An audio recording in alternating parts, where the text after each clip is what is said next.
Did you know that there is a day set aside for self-care? Well, there is. April 5th is National Self-Care Day. Our guest, Lisa Helfman, takes self-care seriously. In this episode, you're going to hear how she overcame what she terms as a common illness that is impacting women all over our nation. Listen to how she discovered her issue and, more importantly, how she healed herself from it. When you subscribe to our show, you help us grow.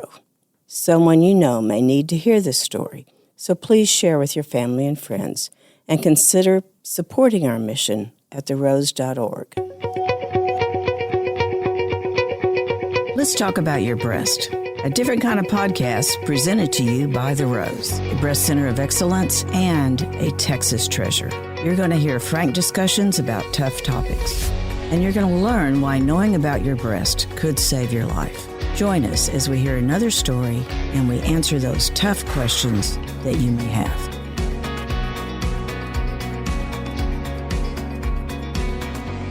Hi, I'm Dorothy Gibbons, and I'm the CEO and co-founder of The Rose. And today we are going to talk about your breast with Lisa Helfman. She's made such a difference in our community and continues to make that difference every day. Welcome, Lisa. Thank you, Dorothy. It's such a pleasure to be here. You've really had huge changes in your life to be in the frame of mind you are right now and to be doing what you are right now. You know, I heard you do a talk once that said, I used to live a life without limits. And tell us what that was like. It was very busy. You know, I want to start by saying I am living my best life today, and that's a phenomenal place to be. And knowing how it was makes it even sweeter. So years ago, you know, I really was suffering from an addiction to busyness that I just tried to achieve more and more to get the affirmation to make myself feel good. I really focused on the next goal, the next step, the next metric. And I feel like society tells us if you just do the next big thing, you're going to be so successful. It's going to bring happiness and joy and all the things you want if you just hit this. So, I mean, I fortunately was good at a few things, I guess. And I just kept trying and working and never stopped and thought, really, if someone else can do it, why can't I do it too? And that was this mentality I had. And I didn't realize that my body was suffering from that mentality. And instead of respecting my body, I would get mad at it. And I would be like, oh my God, why are you getting sick again? And, you know, I have a very different mentality today. Oh, and when you talked about busyness, I mean, you had everything down to the second almost. You know, she was a top of her class at Tulane, finished college in 3 years, went on to be the rising star of Vincent and Elkins, and then moved in a very interesting way away from that. I think you went on to Texas Children's, and then you founded an organization that is just beyond fascinating and ahead of its time, very much ahead of its time. Tell us a little bit about Brighter Bites. Well, when I was at Texas Children's, I was an attorney for them, and then I started a real estate department. And then those two roles, I was able to see the healthcare system in entirety. So it wasn't just, oh, we were building a clinic here or we were doing that. I saw how we were serving every part of the community with people with means that they could pay, people with Medicaid, and people with no insurance at all.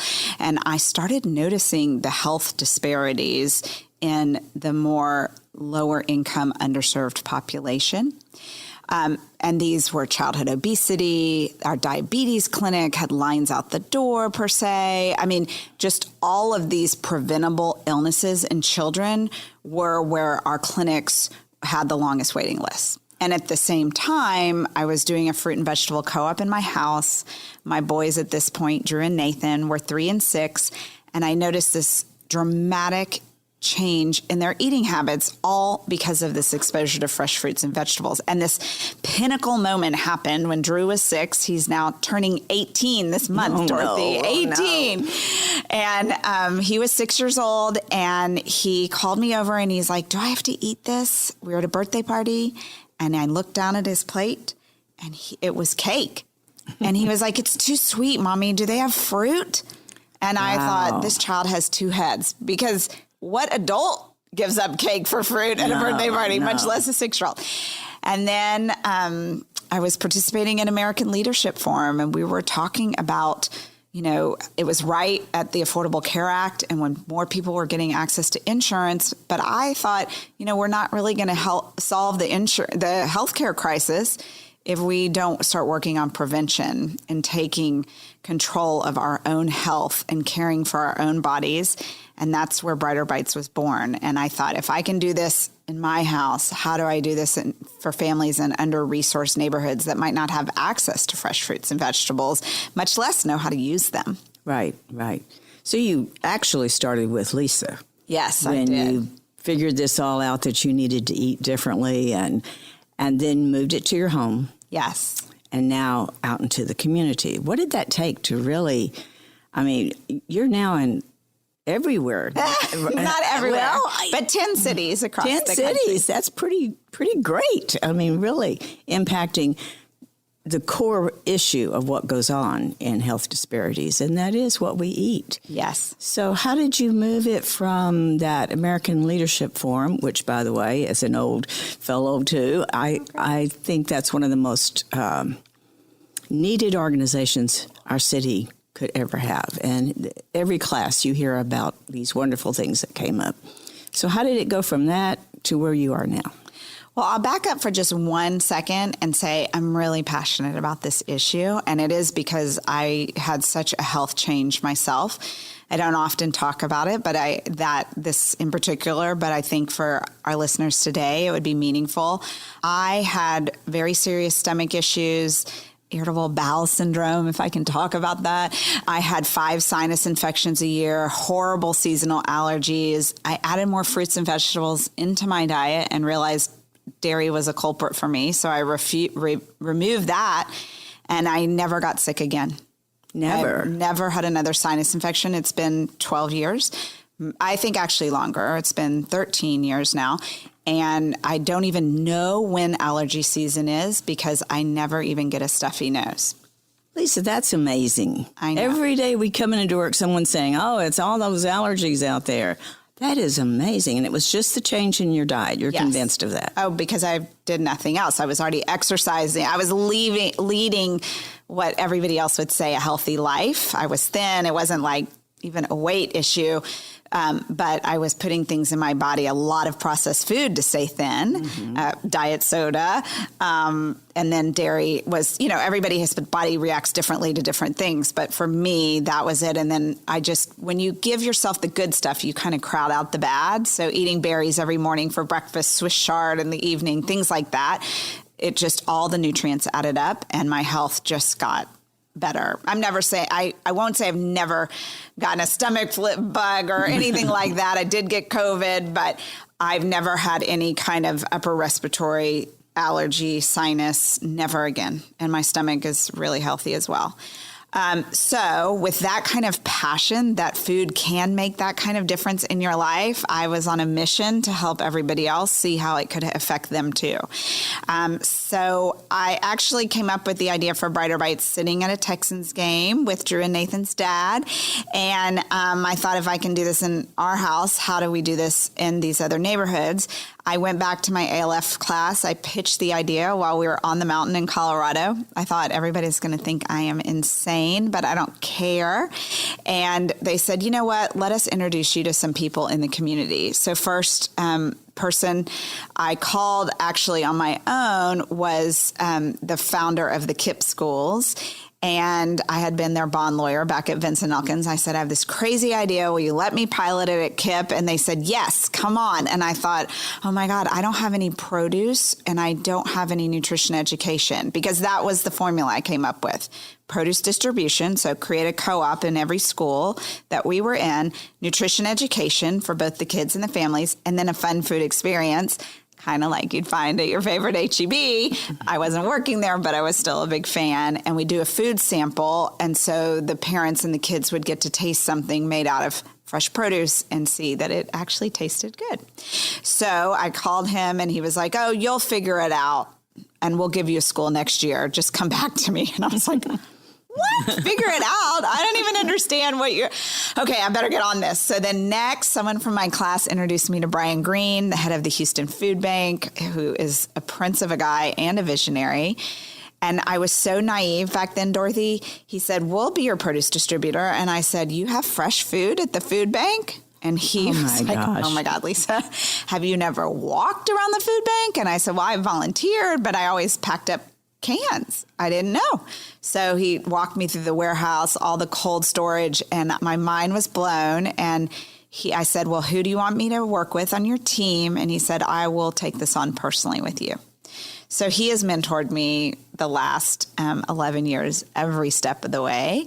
And from there, I was introduced to Dr. Srila Sharma at University of Texas School of Public Health. She's an epidemiologist there and now also the new director for their Center of Equity, Health Equity. And she's focused on childhood obesity. And she said, great, I have the nutrition education you're looking for, and I have researchers to study this, because I knew enough to be dangerous that if we didn't have any data on what we were doing, it would be hard to get funding. And then I wasn't going to get paid to do this. So if it didn't work, I didn't want to do it. So anyway, she said, I just need $35,000 and then we can get started. And I said, I'm sorry, this is a pro bono project. We have no money. She said, well, I have researchers and I work for a large university and we can't do that. So, I went back to Texas Children's and they said, you know what, Blue Cross Blue Shield has Healthy Kids, Healthy Families grant. Why don't you talk to them? And I said, okay. And they said, apply for $5,000. I said, $5,000 not going to get me anywhere. I need $35,000. So I did, and they granted us our first grant. And I want to tell you, 10 years, we just celebrated our 10th anniversary and launched our 10th city. And Blue Cross is still with us and granting us money today. They've been an incredible partner. And so that's how we started. And we started with one KIPP school on the east end of downtown Houston, KIPP Explore, with 2 third grade and fourth grade classes. And it's just been this incredible ride. And now we're coast to coast from California to New York City. Congratulations. Thank you. That is great. But what a story. You really got community involved with this. I mean, I'm just fascinated. It took this, it took Brian, it took the school, it took Blue Cross Blue Shield, all of that coming together for this one purpose. That is really such a lesson. We really want to do something in the community. We've got to have community. Yes, I think you have to meet people where they're at. That's always been my theme of this organization, is meet people where they're at, treat them in a dignified way. But I also didn't want to reinvent the wheel. I knew there was a lot of resources out there. They just weren't being brought together to achieve the results that we wanted. And I wasn't going to raise money to build a warehouse, buy trucks, find produce everywhere. We've sent out over 50 million pounds of produce. And to do that without a distribution, group of, now we have them in every city, of course, and we don't just have food banks, but we have food service distributors, we have grocery stores, we have the large farms that directly donate to us now. I mean, we are very ingrained in the produce industry itself, but it takes a lot to move food around the country. Oh, absolutely. Yes. What a great story. I also approached it not knowing anything. And I have a funny story. So Cisco Foods read an article in the Houston Chronicle, actually, that Brian wrote about Brighter Bites years ago. And the head of produce for Cisco Foods cold called us and said, I want to know more about this. What are you doing? So I went and met with him and I said, right now I just got a big federal grant. This was years ago. My team would kill me for saying this out loud. I said, we don't need money today. What I need today, we do need money today, by the way, in 2023. But what I do need today, years ago, was I need to learn the produce industry. I need you to explain to me how product moves, because the food banks get a lot of product, but they get a lot of what we call the hard seven. So carrots, onions, potatoes, bananas, and that's not going to change people's behavior. If you get a bag of onions and carrots every week, you're not going to get excited about produce. We need dragon fruit and berries and spinach and all these things for kids to like. So anyways, so he would sit with me for hours on end explaining to me how the product moved around the country and how there was farms, distributors, suppliers. I mean, it's a lot of layers here. Yeah. And one day he looked at me and he goes, why do you act so dumb all the time? And I said, excuse me? And he's like, I'm on to you. You're an attorney. You're running real estate at HEB. I mean, you're clearly a smart person. And I said, but I'm not smart to your industry. And if I act like I know it all, I'm not going to learn anything. And so I think just taking this approach and allowing everyone else to be the experts that they are and knowing I didn't know all the answers really helped me get to where I am today. Wow, what a good piece of advice and what a great story to remember. That is amazing. You're a founder now of Brighter Bites. Are you still as involved? This sounds like more than a full-time job. Well, I am involved. I'm the chair of the board, but we have a team of over 100 paid employees across the country. And this man, Rich Dackman, who was at Cisco Foods, is the CEO of the organization now. He retired from Cisco and he runs it full time. We have a team. Some of them have been with us the full 10 years. Others have joined along the way. And so I've never been paid to work on Brighter Bites, but it has rewarded me in the biggest ways possible ever. And that's really how I met HEB. So I just wear a lot of hats and get a lot of help, and we do it together. So, Lisa, one of the reasons I was so excited about you being on our show was you have learned the hard way about self-care. And this whole show is about helping women to really understand the importance of taking care of themselves. And it goes way beyond mammograms and way beyond anything that we could talk about from a breast point of view. But it all starts with how we talk to ourselves, how we treat ourselves. And I want you to give us that 3, what do you call them, rules or codes you live by, or talk a little bit about that. Yeah, society tells us we're going to hit all these metrics and we're going to be happy. But I learned along the way that we actually have to work on ourselves, be kind, find the joy. And I'll talk through all those things one by one. And that's really what makes us happy. And then the rest kind of falls in line. And it all happens as it should. Number 1, take care of yourself and figure out what that means. Okay, so for everyone, if you are currently sedentary, just walking around the block a couple times could be a great goal. This year, I got back. I run, but I hadn't been running a lot. And my partner and we ran a half marathon. So that was a good goal for me. And it was attainable and not too stressful. But for some, it could just be walking around the block. And that would be amazing because you're doing more than you did the day before. Mm-hmm. So that's one thing. It's so much, not just exercise, but it's more what you put in your mouth, right? Everybody eats. That's something we all do. And what you focus on in eating is really how you get healthy. And so you have to figure out what that is for you. So is it reducing sugars? Is it adding more protein? Is it adding more water? What I think in all of this is adding more nutrients. No one's ever going to say, oh, that was a bad thing, right? And that's why I've always focused on fruits and vegetables and limiting processed food. So the fresher you go, there was years I was vegan, but I eat plenty of chicken and fish now, and I enjoy it, and I feel healthy from it. But I also add berries and vegetables and things into my diet all the time. And so I've learned over the years what really makes sense for me. And if I eat and if I get off track, I don't feel so good and I'm not as happy all day long. So, I think these basics that we think, people are always talking about, doctors like, eat better, exercise more. But it's really that simple. Like, just get back to the basics. What makes your body feel good? What is fueling me to be my best self. And so that's part of it. And then the other thing is sleep.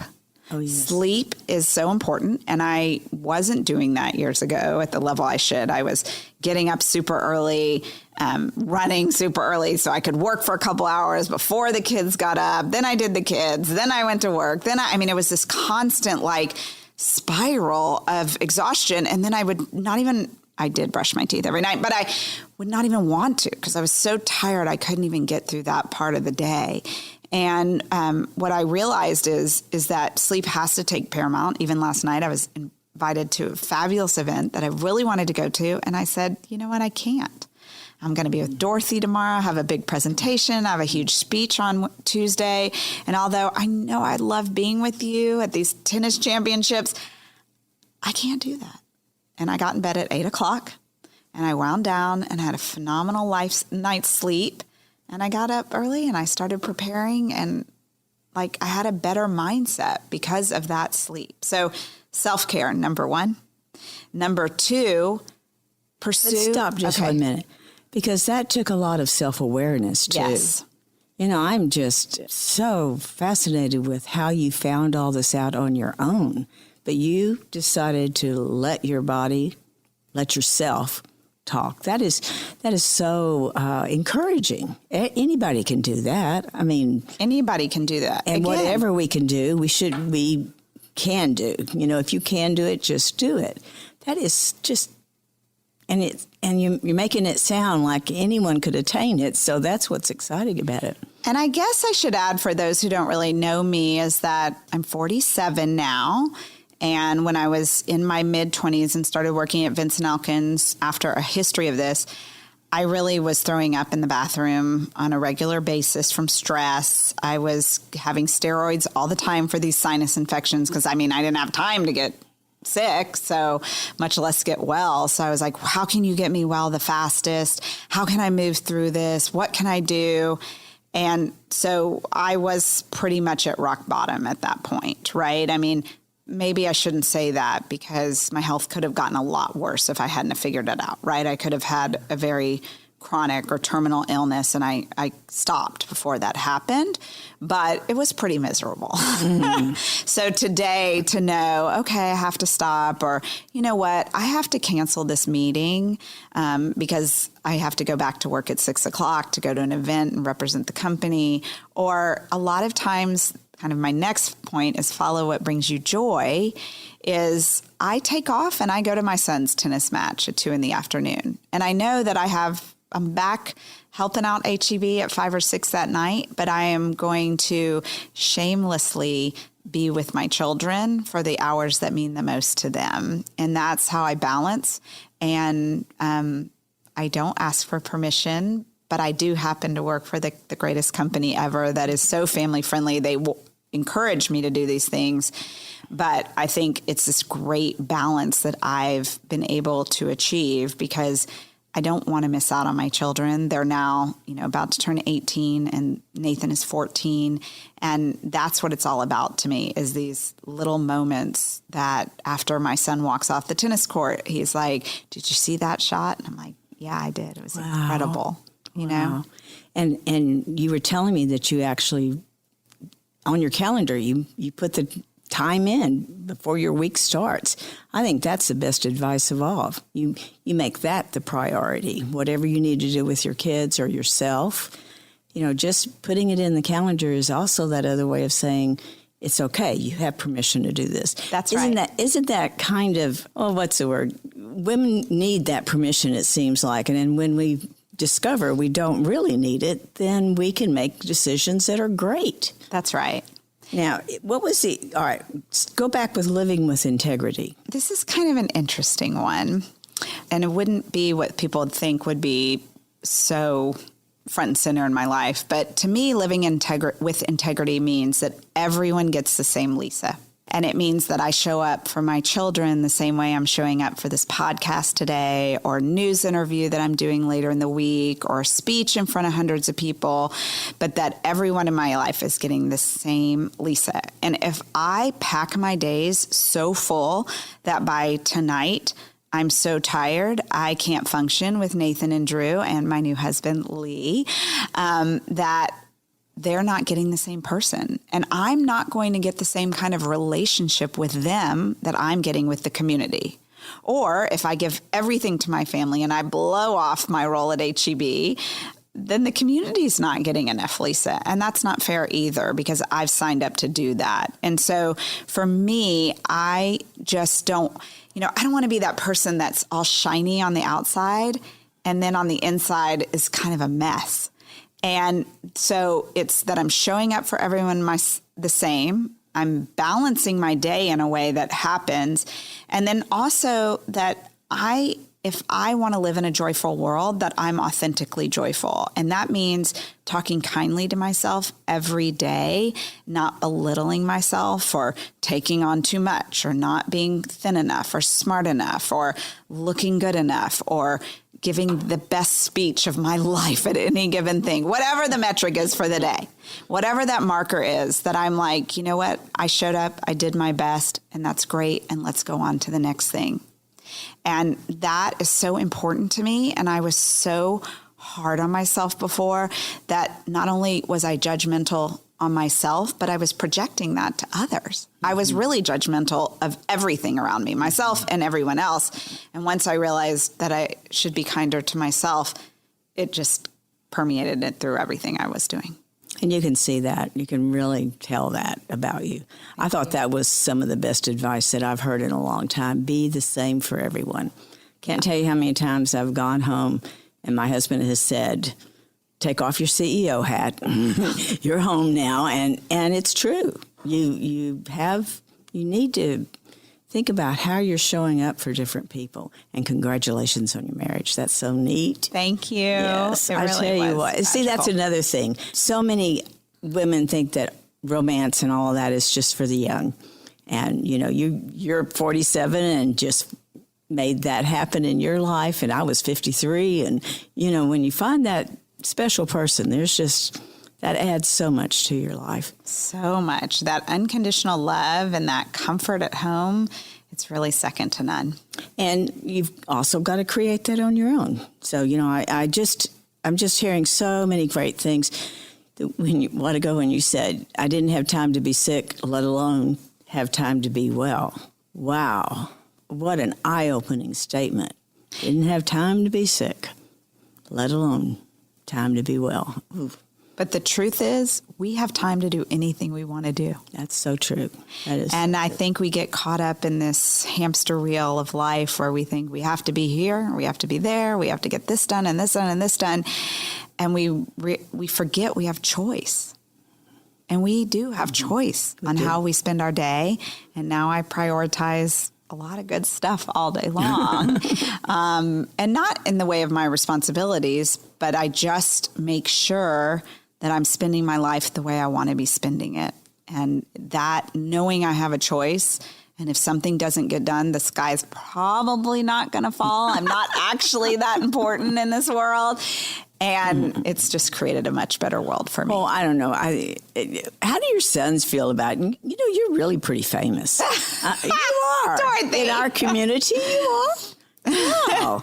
How do they relate to your public presence? I laugh that they probably roll their eyes a lot. But my friends tell me that they seem very proud of me and that I try to involve them in as much as possible. So if we're going to an event, I'll bring them with me. If we have an opportunity to show up together at a parade, or the other day, I had a news interview for our new Astros ice cream. It's quite delicious, by the way. In moderation, you can still have ice cream. I mean, it really isn't good for me, but I did take a taste and it's delicious. And I had to do a news interview, and the guy said, we have to do it Tuesday or Wednesday. And I said, I have a 30-minute block after I pick up Nathan from school. I can do it in the store near his school if y'all are open to that. And they were. And so Nathan came with me to HEB and he got a snack and he sat in the conference room and we did the thing. And then we went home together and we talked about it and we laughed about it. And he met the reporter and we had a great time. And so I think that they know who I am. They know what I do. They know me at the core. And so to be able, they ride in the Thanksgiving Day parade, they come to events when I think there's meaningful speakers or when it's just someone they like Drew Brees. And I know I'm going to be cool for them getting to meet him. Yes. But the truth is, it's all one life to me. I no longer compartmentalize it. And so I think by them understanding, again, the real me and who I am and giving them enough time, that it matters, and I show up for them, and so they show up for me. So this addiction to busyness that you had, that is so current and common especially as you're coming up in your career. So you were able to get rid of that. And I think one of the things you said was how we're rewarded for busyness. That's right. Society tells us that we are rewarded with the next pay raise or the next promotion or a new car, a new house. And after you get those, it doesn't really change your life. You just kind of live into them and you keep going.